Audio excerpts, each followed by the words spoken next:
Na mô tassa bhagavato arahato samma sambuddhassa. Na mô tassa bhagavato arahato samma sambuddhassa. Na mô tassa bhagavato arahato samma sambuddhassa. Buddhang dhammang sanghang namasami.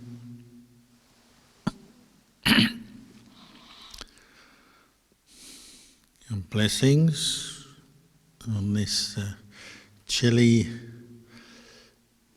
winter's night in the mountains outside Melbourne. You may be in another part of the world which is much warmer and less cold. That doesn't matter. Wherever you are, warm welcome. There's a question that we're often asked as Buddhist monks. People come to us and they say, "Oh, my life is so full of suffering. How can I end suffering? How can I finish with all my suffering?" Which in one way is a good question to ask, because that's what the Buddha was talking about and teaching about. On the other hand, though, it's a big ask, a big question, because there are many kinds of suffering that we experience as humans, and on many levels and in many ways. And to abandon all suffering is the goal of the Buddhist practice. You might equate that with enlightenment or full awakening.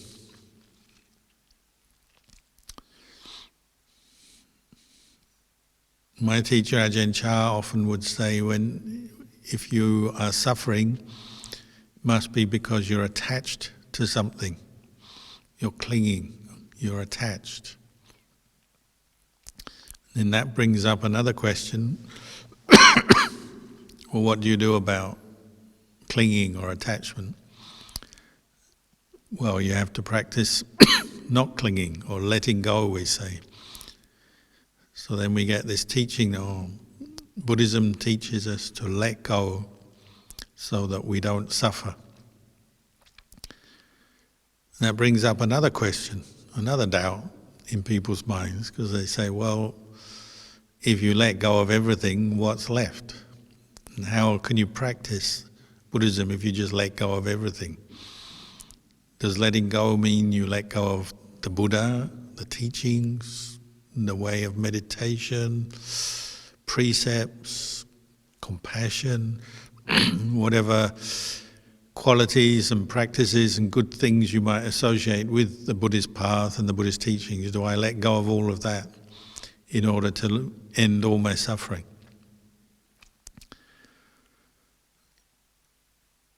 Well, on the deepest level, yes. We have to let go of everything. Stop clinging to everything in order to be free from suffering. But it's a step-by-step or gradual process. And very few, or probably nobody, can just start off letting go of everything in one go. So Ajahn Chah would also say, well, practice clinging on to the good stuff first and let go of the bad stuff.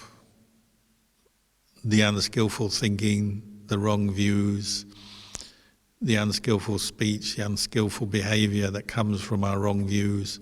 Let go of that first to gain at least some immediate happiness and well-being in this life.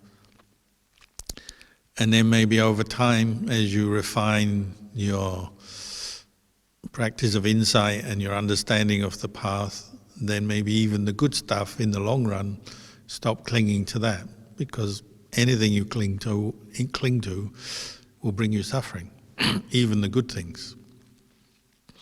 But in the beginning you need to cling on, because if you don't cling to anything, then you're just lost, aren't you? So the Buddha compared the path to a raft or a boat crossing the ocean. And you don't dump the boat while you're still in the ocean, otherwise you sink and you flounder especially if you're a long way from the shore, you'll be in trouble. So you cling on to the boat. So we cling at first to the Buddha, the Dhamma, the Sangha, and maybe cling quite tightly too, as a way or a method to help us let go of the bad stuff, the immediate kinds of suffering that we meet in our daily life. So we study the teachings, we listen to talks and we study first, so we get an idea how to practice, how to live skillfully. And that helps us to let go of the unskillful ways and habits that we may have brought with us as we begin practicing. And that goes right through the practice from the beginning right through till Nibbana. You have to let go partly by clinging on to something else, even you might say clinging to the qualities of effort and mindfulness and wisdom, right view. We have to bring them up and as if identify with them, cling to them first before you can get to the point where you ultimately let go of everything. So don't be too afraid of clinging in the beginning, but just maybe learn what it is wise and useful to cling to help you as like a tool, and what you can quickly let go of perhaps. So the Buddha would give teachings like, what is, people would come to the Buddha and say, what is good karma, what is auspicious in life? And these are obviously things that the Buddha encouraged us to identify with, cling to, develop as a starting point in our practice. So most people have heard of the Mangala Sutta, teaching on the 38 blessings, and these are things that the Buddha explained to the Devas are blessings that will bring you good things in your life. So you might say, well, he's encouraging us to cling to that which is a blessing, like encouraged us to associate with good people, people who are Kalyanamitta, people who are wise, people who have virtues, wisdom, understanding of the practice. We should associate with them. So some people might say, well, isn't that another form of clinging? Shouldn't we just let go of all preferences and not choose between this person or that person?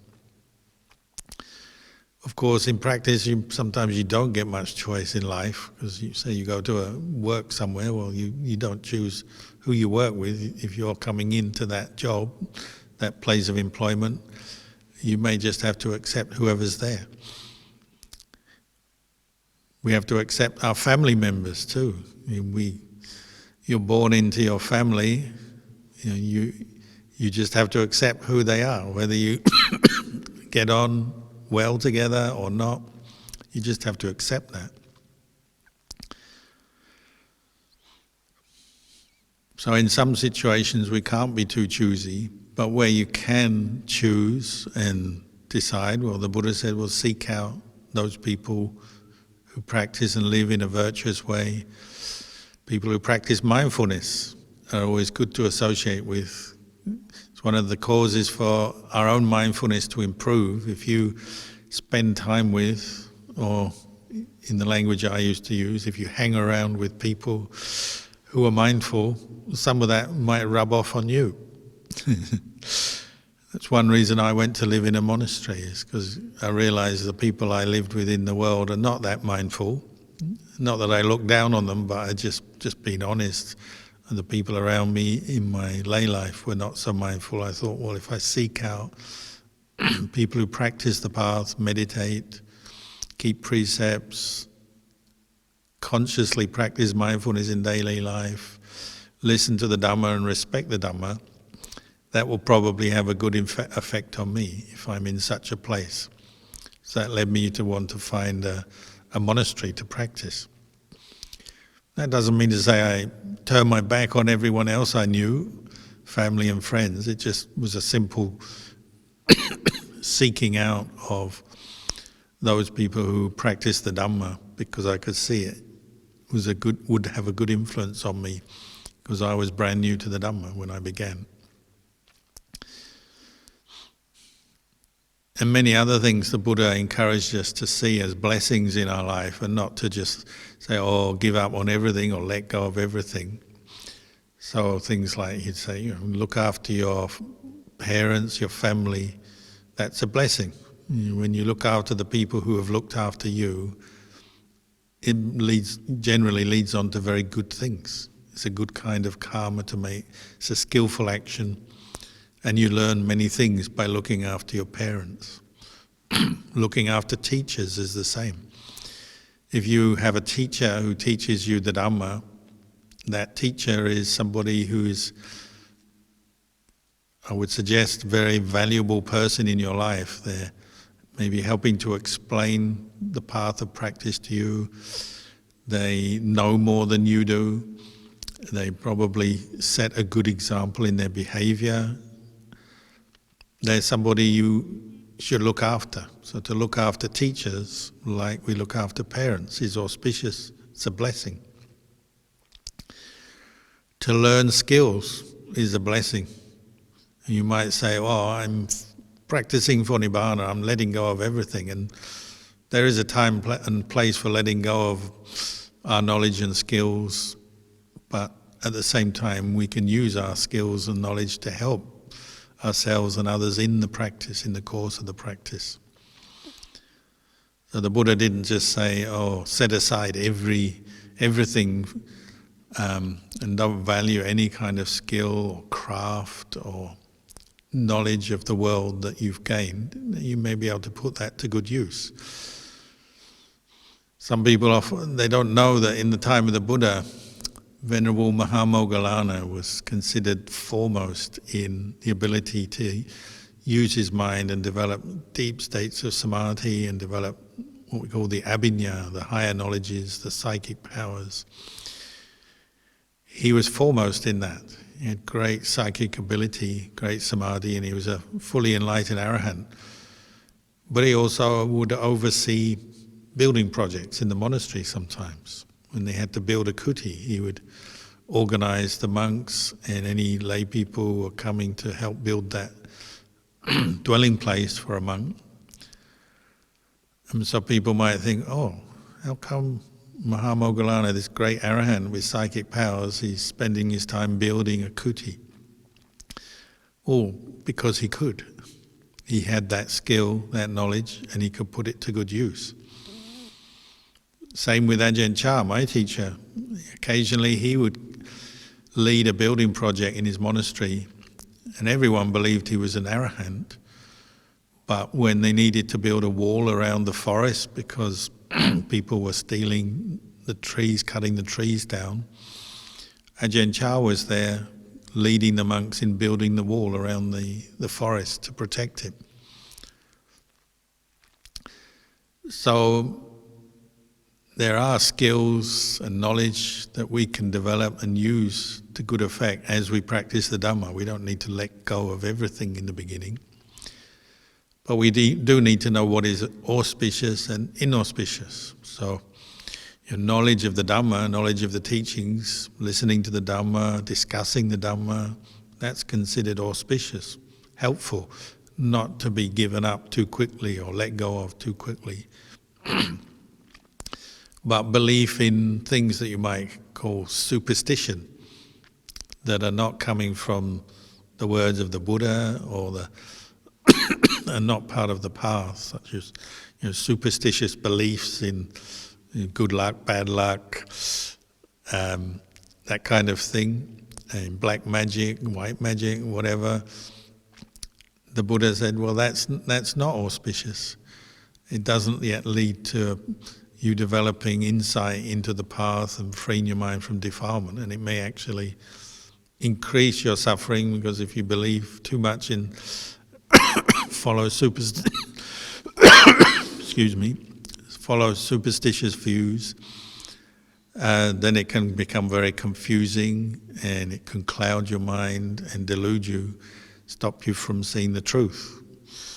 A good example is like auspicious dates. We sometimes get too attached to an auspicious date. And we say, oh, this date is my lucky day, my lucky day, my lucky date, my lucky week, my lucky month. It starts, you can become very attached to that and start looking for anything to back up that view. You say, oh, see, this good thing happened to me on this day. Must be true that it's my lucky day. And then maybe on another day you say, well, this isn't my lucky day, so of course this bad thing has happened.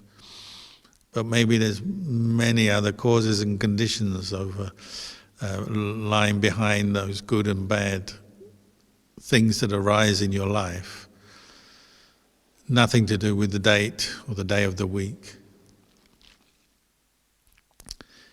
If we never investigate that, then we just get stuck in our view, don't we? That's an auspicious day, that's my lucky day, that's my unlucky day. All kinds of things. Sometimes we have I knew one businessman had a lucky pen. He said, oh, this lucky pen is my lucky pen. Whatever I sign with this, whatever contract or whatever document I sign will always be successful. And then one day he said, something went wrong with his business, he told me. And I said, well, didn't you use your lucky pen to sign the document? And he said, yeah, I did.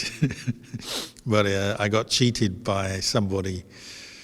I said, well, what about the lucky pen? And he said, don't talk about it. He was very upset. So, auspicious objects or inauspicious objects, dates, ways of doing things, little things we attach to. I'm not saying there's no place for them in life, but they can easily become a way of blinding us, something that blinds us to the truth and stops us considering more deeply cause and effect, karma, the results of karma, and so on. We often say the most auspicious date or time is when it's convenient, when people can come together and cooperate and do whatever it is they're going to do. That's the auspicious time. When the causes and conditions are there, that becomes the auspicious time, whether it's a specific date or not, whether it's a specific time or not.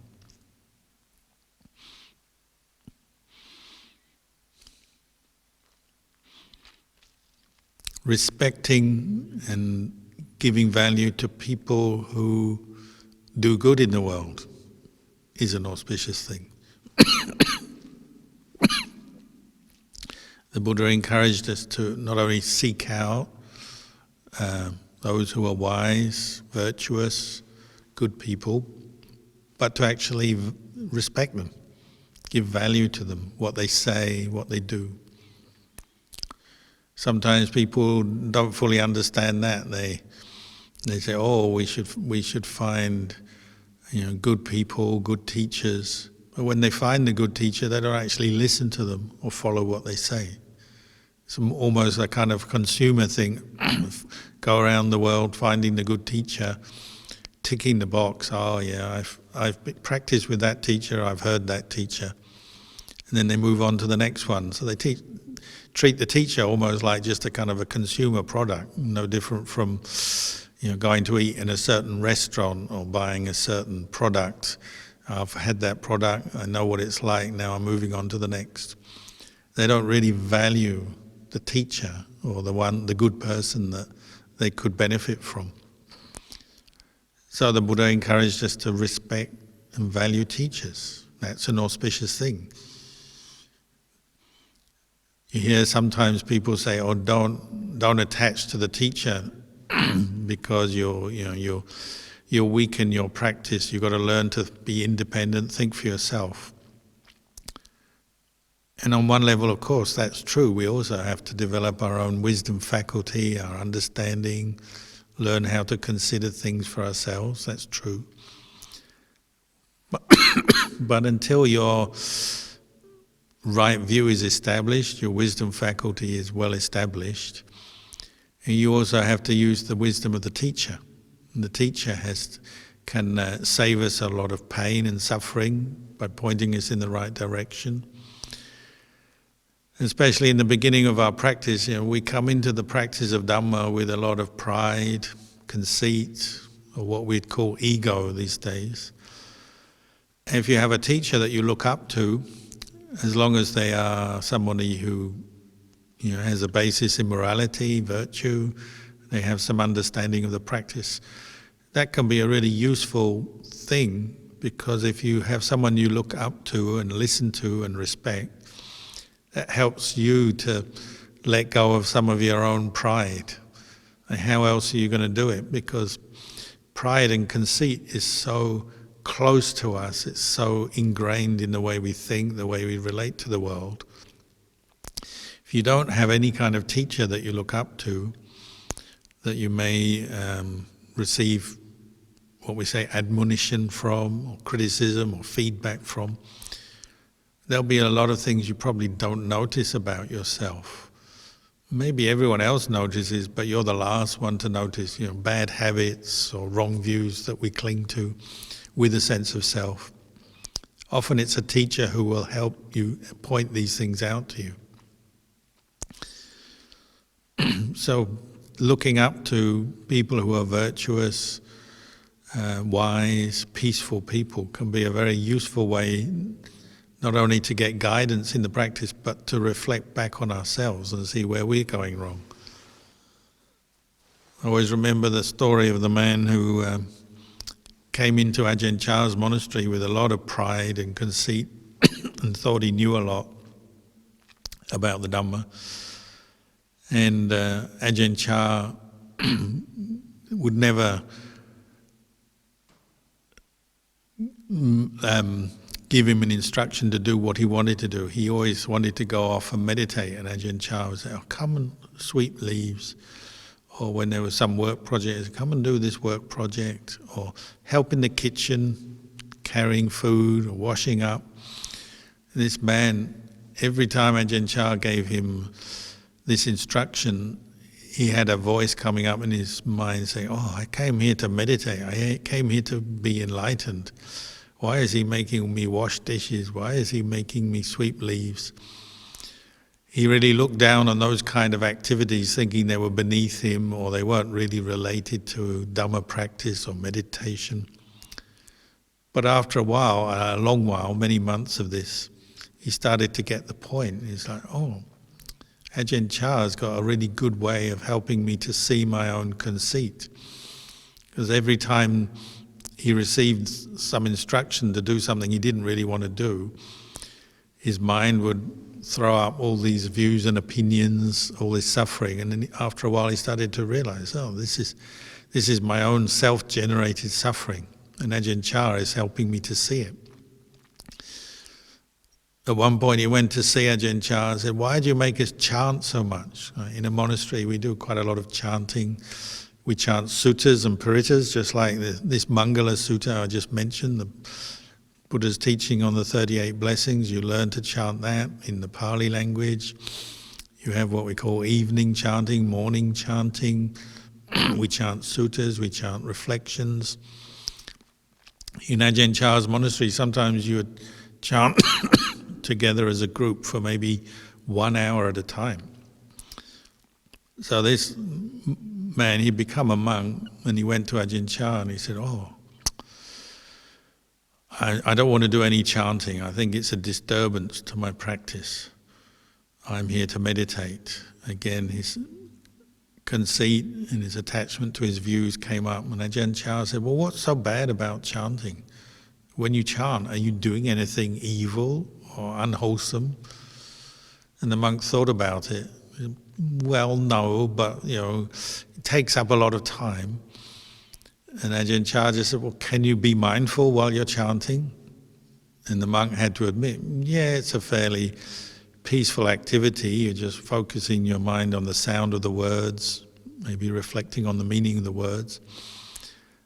Yes, I can be mindful as I chant. So Ajahn Chah said, what's the problem then? And this monk who previously hadn't bothered to learn the words of the chant, didn't know the chants off by heart, and that's one of the jobs we have. We learn how to chant. He started to come to the chanting. hear the chants every day, the reflections, the suttas, the paritta chanting. And after a while he could remember them, because he was quite intelligent, and he could chant very beautifully. Once he could start chanting beautifully, he sounded good, then he stopped complaining about it, his conceit faded away, and he realized, oh, it's actually quite a wholesome activity. It's a form of meditation. And you can even let go of some of your ego, your pride, your conceit as you do it, if you do it with understanding. It took him a few months, but he got that lesson. Many things are like that when you have a teacher or somebody who's, older than you or knows more than you. There'll always be part of the mind that argues, whether you argue out loud, like this monk did, or at least in your mind you might argue and disagree with the teacher. But over time, if you realize, oh, this teacher is helping to expose something in you, that attachment, they're actually helping you to let go of pride, conceit, attachment to views and opinions. So a teacher can be a useful aid to letting go. So then if someone says, oh, don't attach to the teacher, well, true, that can be a cause of suffering as well if you attach without wisdom, but I wouldn't just throw the teacher out straight away. You try to develop a wise attitude towards teachers and see where they're helping you to see something maybe that you can't see yourself. It's one of the first things I learned as well when I went to Ajahn Chah's monastery. Like, we spent a lot of time cleaning. Monasteries, they're public places. There's a community of monks, nuns, and lay people attending the monastery. So you have no choice. You have to keep the place clean because it's a public place. When I was a layman, I thought, I know how to clean. I'd learned to clean my room. Learned to clean my house when I was a student. I lived with some other students in a house, and I'd learned to clean that house. I thought I knew about keeping a place clean and tidy. But when I went to the monastery, it was raised up to a whole new level. And every little thing that you put in the wrong place, some monk would come along and say, why have you put that there? Or you let's say you're mopping a floor and you miss some little bit of dust or some little bit of dirt, and some monk will come along and say, oh, you missed that spot.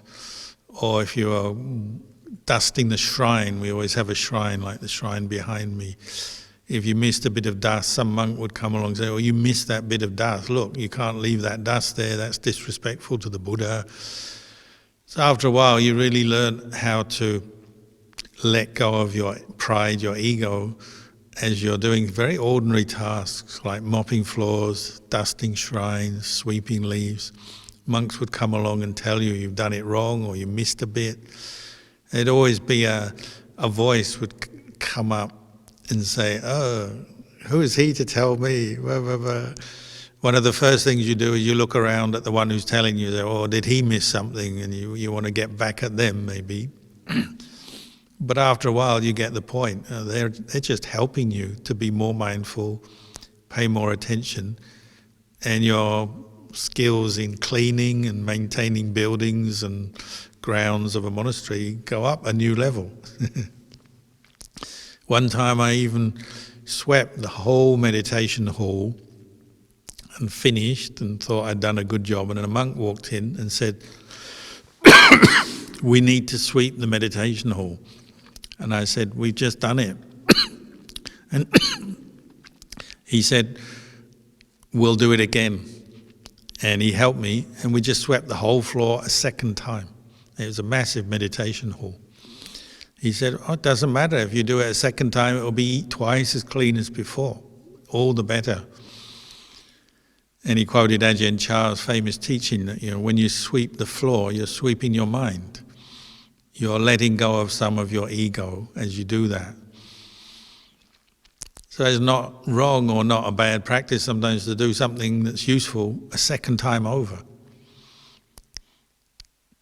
If you learn to repeat things for a good cause, a good purpose as part of your practice, every time you do it, you're cleaning a little bit of the film of self off your consciousness as you do that, if you're doing it with understanding. Later on, when I became a monk, I also went to help look after Ajahn Chah, who got very sick. And in his room, we had a building built, we called it the hospital kuti. So we built it like a hospital for Ajahn Chah because he was so sick at the end of his life.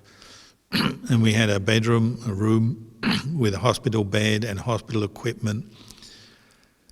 And helping Ajahn Chah, one of our jobs was to keep it clean, immaculately clean, so that it would be germ-free, because he was very weak and susceptible to infection and germs. So every day, twice a day, we would clean the whole room with alcohol rubs and special cleaning agents, all the equipment, the utensils, the bed, the bedding, everything was cleaned thoroughly twice a day, to a much higher standard than any hospital. And having thought I knew how to clean things from being trained in the monastery as a whole, in the general monastery, now I had to upgrade to a level that was like beyond even the normal hospital level. Right? The doctors and nurses who came to see Ajahn Chah every day said, "Oh, this is the cleanest hospital room anywhere in the province. The normal hospital can't match this." Because the monks just learnt out of love and respect for Ajahn Chah to clean very thoroughly, because they didn't want him to get infected, wanted him to last a long time, be healthy as he could be. So again, you had to scrape away some of your ego as you did that, because there'd always be a monk who'd pick up on you and say, "You missed a bit, you didn't do that, you didn't do this." I had one friend who took a lot of pride in his cleaning and nursing ability, so I guess you could say that's the attachment forming around a skill. So even when you do something good, you start to form an attachment. And he thought he really knew how to look after Ajahn Chah, and he was always telling the other monks, "Oh, you've got to do it like this, do it like that." And generally he was correct, he was very good at it. But everyone noticed he was a little too attached. He thought he was a bit too good. So some people got a little bit tired of that. And I remember one day he was the head of a shift, and we'd do a shift with 4 monks in the morning, 4 monks in the evening. So 24 hours a day there'd be 4 monks with Ajahn Chah. And the head of the shift would hand over to the next head of the next shift, and tell him if there's any problems with Ajahn Chah, what his state of health was, if there were any issues. So I was the head of one shift coming in, and he was the head of the shift departing. So he was handing over to me, and he was saying, "Oh, Ajahn Chah's like this today, he's coughing a lot, or he's weak, or this or that." Gave me a rundown of Ajahn Chah's symptoms and how things had gone through the day, because we were coming on shift at night. And he said, "But the work of the monks is perfect. The room is immaculate. Everything is as it should be."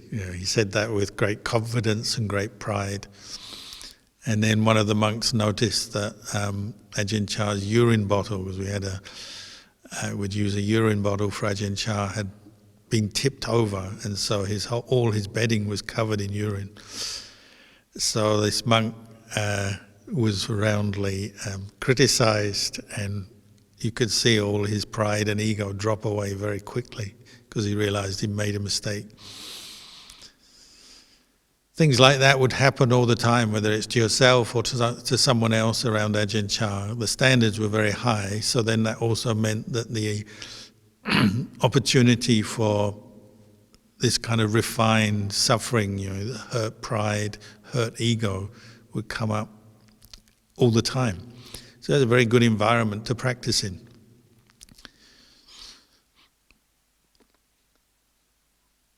So having teachers, having people who give us guidance and sometimes tell us what we don't want to hear, point out our faults, point out our weaknesses. It's actually like gold dust in terms of Dhamma practice, because they're helping us erode away attachment that maybe normally we wouldn't see. And why do we keep attaching to things? It's because we don't really see the attachment as a cause of suffering. We're so used to it, we're so familiar with attachment that we don't even recognize it as the cause of suffering. We just accept it as part of who we are. So we'll do that sometimes, won't they? We'll say, oh, I have this funny habit, this is me. I'm a bit lazy, or I talk too much, or I get grumpy over this, or I don't like this, or I like that. Our likes and our dislikes, our preferences. Often these are attachments which we need to look at, but we often just take them for granted. Oh, that's just me, little old me, part of my character.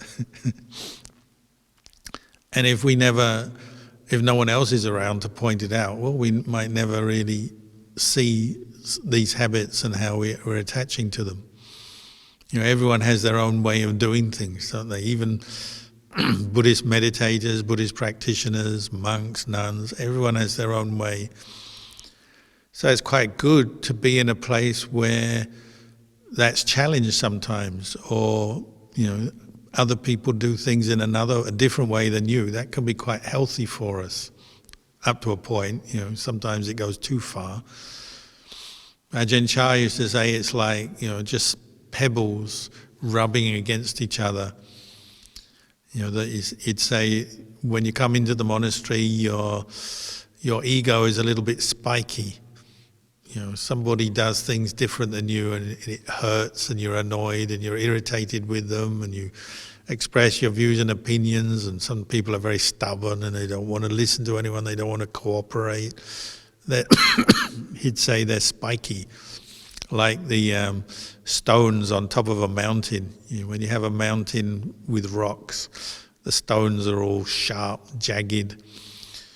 But as the mountain rivers and streams take these stones downhill, they bash against each other in the river, and maybe over a long time, thousands of years or thousands of lifetimes, the jagged edges start to rub away. They smooth out. That's like the attachment to ego, views and opinions starts to get smoothed out. So by the time all these jagged stones come down the mountain to the bottom of the mountain where the rivers are, and rivers tend to be slow moving, more graceful, they move through the countryside. The pebbles have become very smooth and beautiful. And so if you go to the shops, the pebbles in the shops that cost the most when you're landscaping are always smooth river pebbles, nice colours, nice shapes, rounded, smooth. That's like somebody who's practiced rubbing away the jagged edges of their ego through the practice. It may be painful as you're doing it, but by the time it's done, you get something very beautiful. And I can attest to that because I've seen so many monks come through the system of training with Ajahn Chah's monasteries here and in Thailand. Seen so many jagged edges worn away that I can say it really works. I've been a monk 40 years, so hopefully most of my jagged edges have gone. I don't know, maybe there's a few left. But other people also, I've seen them change over the years. And you might say, oh, this wearing away jagged edges, letting go of attachment, seeing the suffering of it and letting it go. You might say, oh, does that mean they lose their personality and they just become this kind of bland kind of monk who with no personality and no character? It's not like that at all. You rub away the jagged edges of your conceit, your pride, your ego. There'll still be good things left, there'll still be your character left.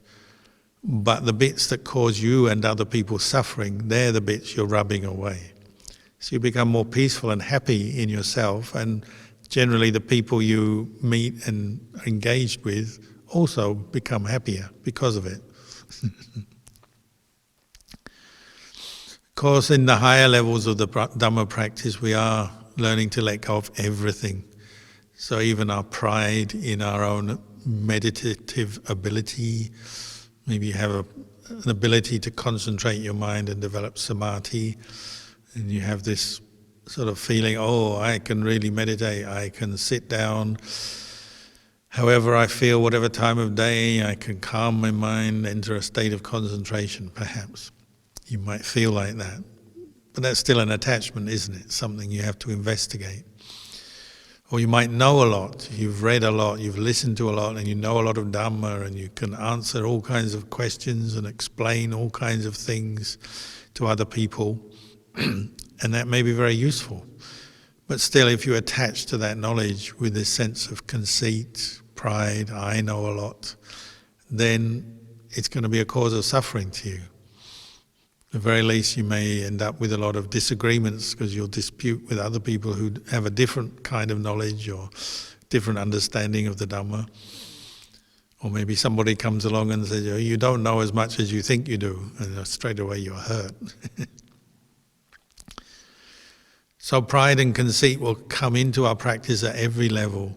But the Buddha encouraged us to keep looking at it. Keep seeing where attachment forms. Keep seeing where you need to rub away at it. Using mindfulness, using investigation, using insight. And keep learning. You're kind of... You keep going more deeply into things and turning things up. Back to cleaning again. Like when you clean a room or a place, there'll always be something you missed. Maybe it's like the other day here, we opened a door that is not normally opened, and the room on the other side of the door was clean. The room on this side of the door was clean, but where the door was sitting, you open it up and you get a line of thick encrusted dirt on the floor because the door was never opened, so no one ever wipes or sweeps under the door. Attachments can be like that. They're kind of lurking in corners of your mind, corners of your life, things you've never quite seen or investigated before. That little bit of pride, that little bit of greed, that little bit of anger. The more obvious stuff perhaps you've seen, you know what you have to do to let go of it. But there'll be something more subtle hiding away in the corners, the dark recesses of your mind. So you need to keep looking and be alert. It's not sure, is it? That's why Ajahn Chah said it's not sure, it's not certain. He even said you might think you're enlightened, but it's not certain. Maybe some little defilement will come up after a while that you didn't realize was there. So maybe you think you're enlightened when someone else comes along and says, no, you're not enlightened. Oh, and you immediately feel hurt. If you're feeling hurt, you're clearly not enlightened, are you? And enlightened people don't feel hurt. There was one monk I knew who thought he was enlightened, and he went to see one of the great teachers. There's a monk called Lumpur Gesem. He lived on a mountain in Lopburi province, and he had great psychic ability. I sometimes tell the story. The first time I went to see him, I walked up and bowed to him, and he said, oh, you're from England, aren't you? Even though he'd never met me before and didn't know me. I said, oh, yeah, how did you know that? He said, oh, sometimes you can just tell. He said, English language, there's only two words you need to know. First is eat, and the second is drink. If you know eat and drink, which he was saying in English, then you can go anywhere because you can survive. Anyway, this monk, he had great psychic ability, and he tended to know who was enlightened and who wasn't. And this monk who thought he was enlightened went up to pay respects to Lumpur Gesem, and his aim was to get a confirmation of his enlightenment. So he sat down, bowed very politely and respectfully, and Lumpur Gesem had a copy of the Tripitaka, the Majjhima Nikaya, next to him on his seat. And he picked it up and he tapped the monk on the head. And he said, self-proclaimed arahant doesn't count somebody else has to see it as well, somebody else has to confirm it. Self-proclaimed, no, too much ego. And the monk got very agitated, he bowed and rushed away. So it would seem Luang Por wasn't confirming his enlightenment. So even some people think they're enlightened. Maybe they are, maybe they're not. One time a monk went to Ajahn Chah and thought he was enlightened. Another monk said, oh, this monk, they say he's enlightened. He can sit meditation all night without moving. Ajahn Chah just said, well, a frog can do that. If you know frogs, they're very good at just sitting without moving for long periods of time. So perhaps that was Ajahn Chah in an indirect way saying, maybe he's not an arahant. So at every level of the practice we have to be investigating to see where there's some attachment, whether it's to the good of our generosity, the good of our sila, our virtuous behavior, the good of our meditation, the good of our knowledge of the Dhamma. On whatever level we are clinging or attaching, that's where we have to investigate. It's hard when you're doing good because you're doing good. We don't like to investigate or question the good that we do and ask ourselves if we are attached because it's good. You help someone, you have to look and see, am I helping in the way of the Buddha? Like the way of the Buddha is you help and then you let go. You don't expect anything in return.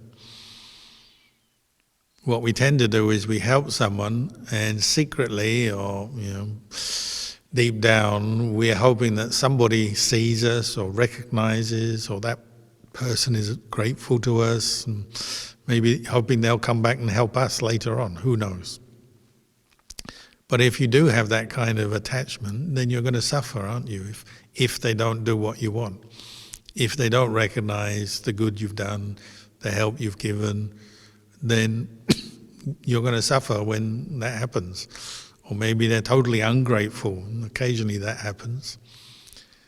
The good we do, the good karma, the generosity, the kindness and compassion, the meditation we practice, in the end there's no one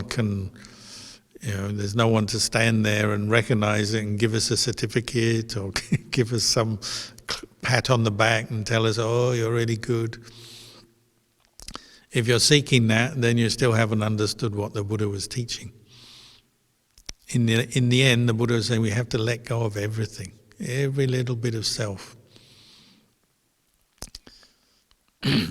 Not easy, but if you start with the easy stuff first, then the more subtle, harder to see attachments, maybe you'll develop the skills that will help you to let go of them. So you let go of the coarse pride, the coarse conceit in the beginning.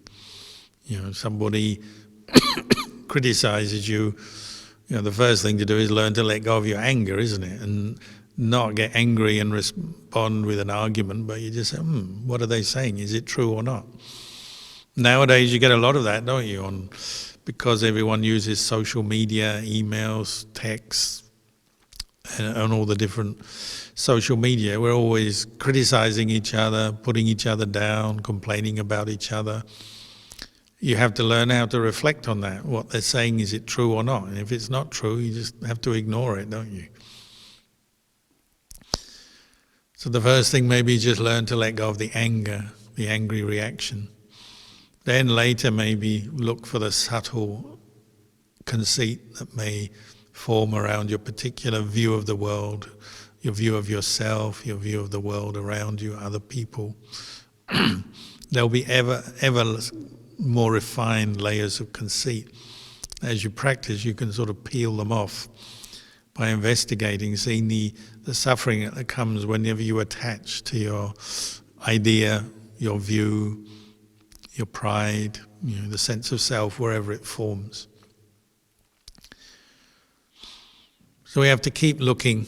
You start with the simple stuff.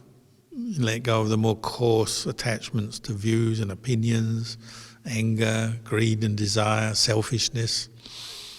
And monasteries are very good places for doing that. They're not the only places, but they're very good places. And then you work upwards, so that even if you develop deep states of samadhi, deep insight into the impermanent nature of phenomena, physical phenomena, mental phenomena, you keep reflecting, is this a self or not? Is there any self or self-view in this?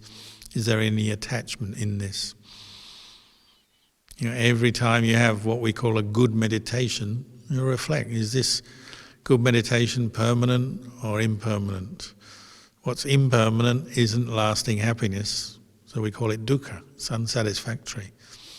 Is what is impermanent, unsatisfactory, is it appropriate to call it a self, a lasting, permanent self or not? It's not.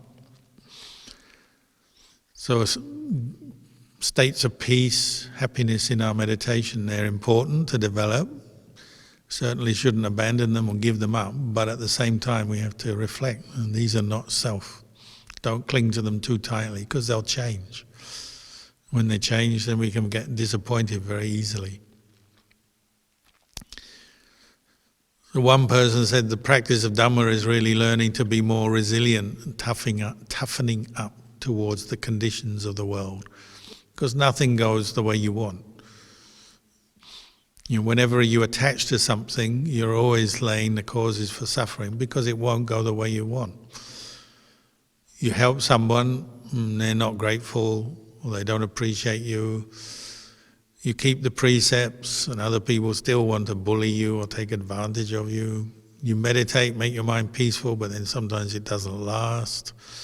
You gain insight, but nobody else recognizes that. You may be the wisest person in the world, but nobody appreciates you. Whatever level of practice you're developing, if you attach, you'll suffer. So gradually, little by little, you learn not to attach, to be more resilient, more patient with the way things are, and just to see, this is the way things are. Don't let it cause suffering in your mind. So maybe I'll leave you with those reflections tonight, and if there's any questions, we can take them after this. Annamiyang dhammagathaya sadhu garang dadamase sadhu sadhu sadhu anumodami.